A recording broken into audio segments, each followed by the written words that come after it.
Sans tes bouquins, il n'y a plus rien. Je croyais te connaître par cœur, en répétant tes phrases dans ma tête. Je pensais tout comprendre de toi. Et puis, la révélation. Il faut prendre le temps de se connaître, de se comprendre, de vivre avec le cœur, pour enfin rencontrer l'autre. J'étais en couple avec une pensée universitaire et maintenant, j'aime une philosophe qui vit. Enfin, je ne suis plus seule.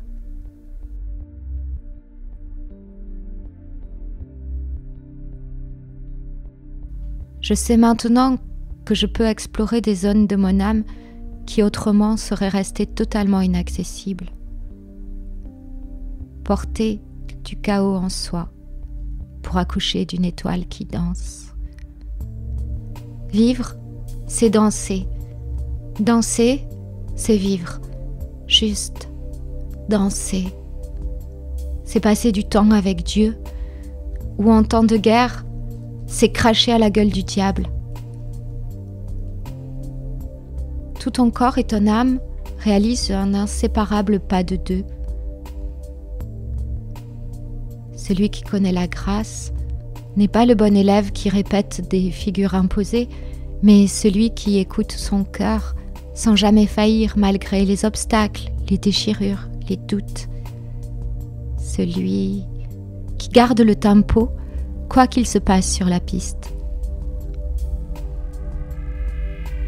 La douleur est le chant silencieux d'une nouvelle aube.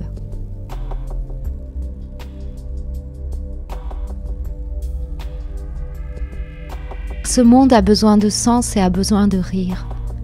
Ce monde a besoin d'une révolution de l'âme.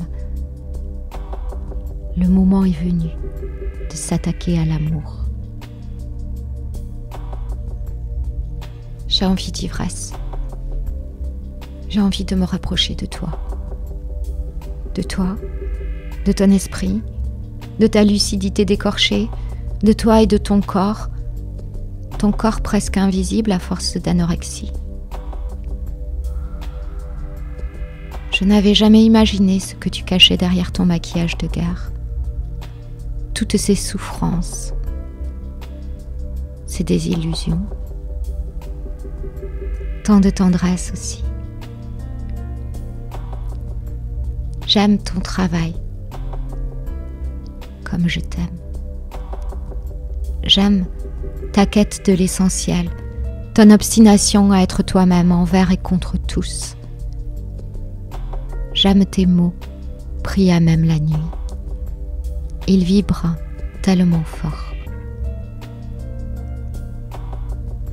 Tu es un poème inouï, chaud et fragile, comme une jambe de danseuse en mouvant équilibre, à l'écoute du plus grand secret, l'âme.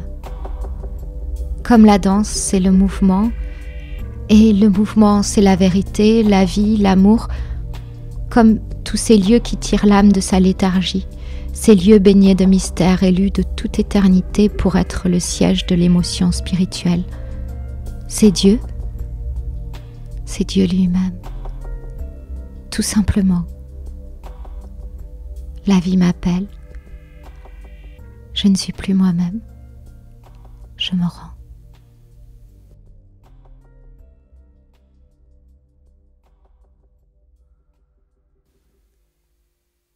On est aujourd'hui dans une période d'extrême déracinement. C'est même le grand déracinement. Où que l'on aille, jusque dans la plus petite des îles, il n'y a que des âmes déracinées par la guerre du commerce et le commerce de la guerre. Merci. Merci à Camus qui a publié dans un profond respect l'enracinement, ton œuvre, interrompue par l'ascèse et la mort.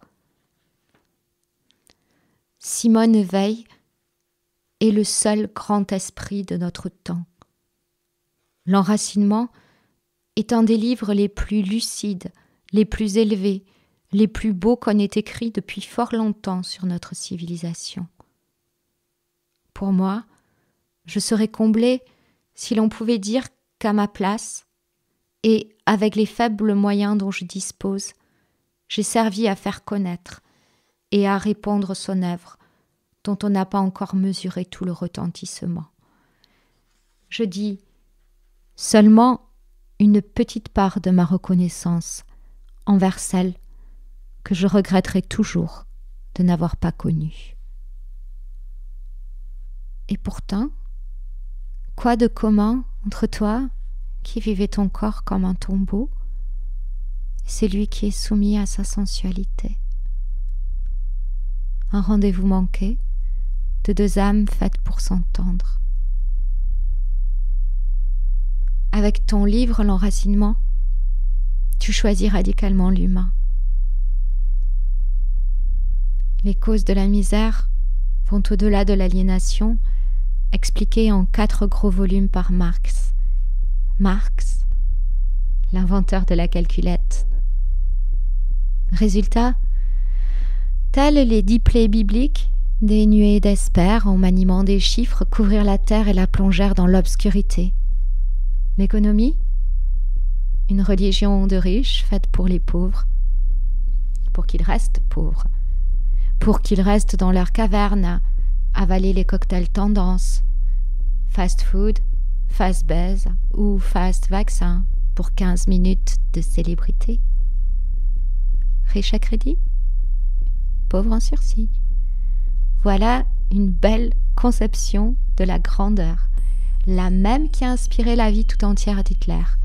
C'est carrément fun. De plus en plus de faux riches deviennent de plus en plus de vrais pauvres. L'argent, c'est payer l'humanité tout entière. Il a fait l'homme à son image. Partout, pour nourrir ses gosses, on continue de fabriquer des bombes qui en tueront des milliers.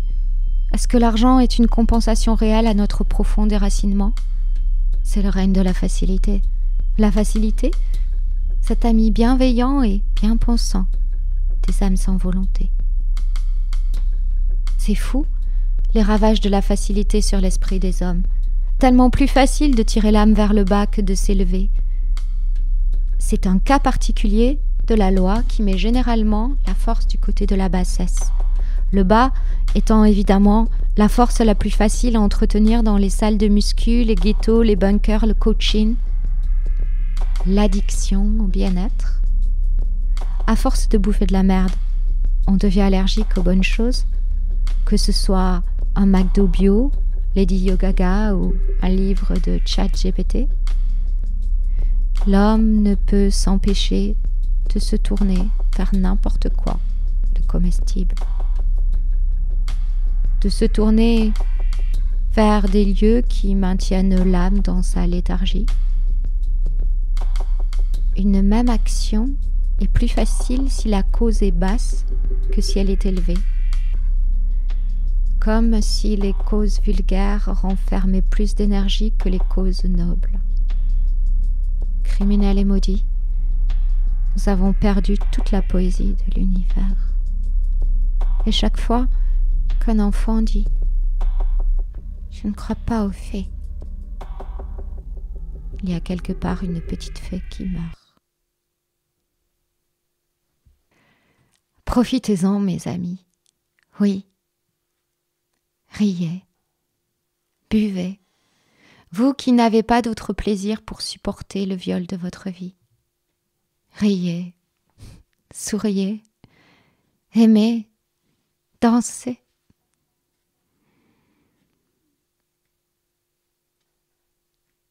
Nos regards sont l'arbre de vie. C'est l'axe d'épaule dont les fruits sont les astres. Qui mange le soleil vivra. Qui mange la lumière vivra. Cet amour-là, c'est de la chlorophylle. Nous nous nourrissons de lumière comme les arbres.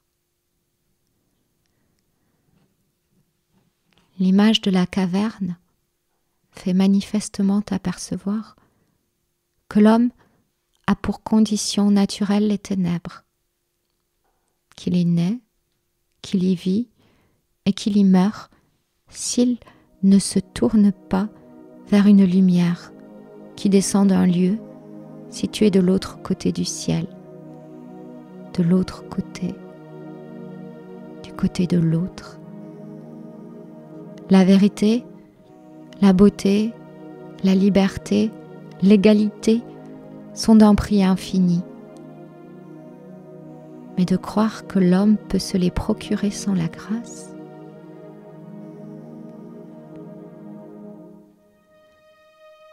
je sais que la grâce peut atteindre le monde, faire apparaître des situations dans lesquelles les gens s'ouvrent à de nouveaux horizons et apprennent plus de choses en un instant que pendant des années passées à étudier les sciences sociales.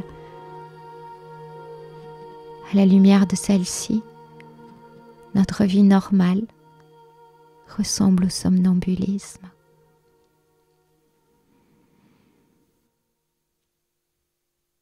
En ces temps de grand déracinement, est-ce vraiment la solution que de pondre à tout va des droits de l'homme, des droits de la femme, de l'enfant, de l'animal, de l'environnement, de la trottinette électrique, de mon cul, et d'ignorer à ce point-là le devoir d'être humain? Finalement, il y a peut-être chez les gens ce que tu appelles des besoins de l'âme, ces besoins de l'âme qui, s'ils ne sont pas satisfaits, conduisent à un état plus ou moins analogue à la mort. Être humain. C'est fou cette expression. Être humain. Qui s'applique à personne. Il faut redonner un sens propre au mot humain. Ce mot, il faut l'aimer comme personne, d'une faim dévorante, d'une faim de l'âme. Jusqu'à aujourd'hui, être humain n'est qu'une prétention subordonnée à une réalité qui n'existe pas dans le cœur humain. L'humain n'est pas ce bipède mâle ou femelle. L'être, pour être humain, doit débarrasser son corps et son esprit des croyances et des illusions du paraître. Ne peut être humain celui qui est attaché à ce qui divise. Au contraire, l'être humain est cette lumière que l'on doit accoucher tous ensemble, ce qui apparaît dès lors que les êtres sont aimantés par la beauté et la bonté. Quand sortirons-nous de cette caverne affamée de lumière?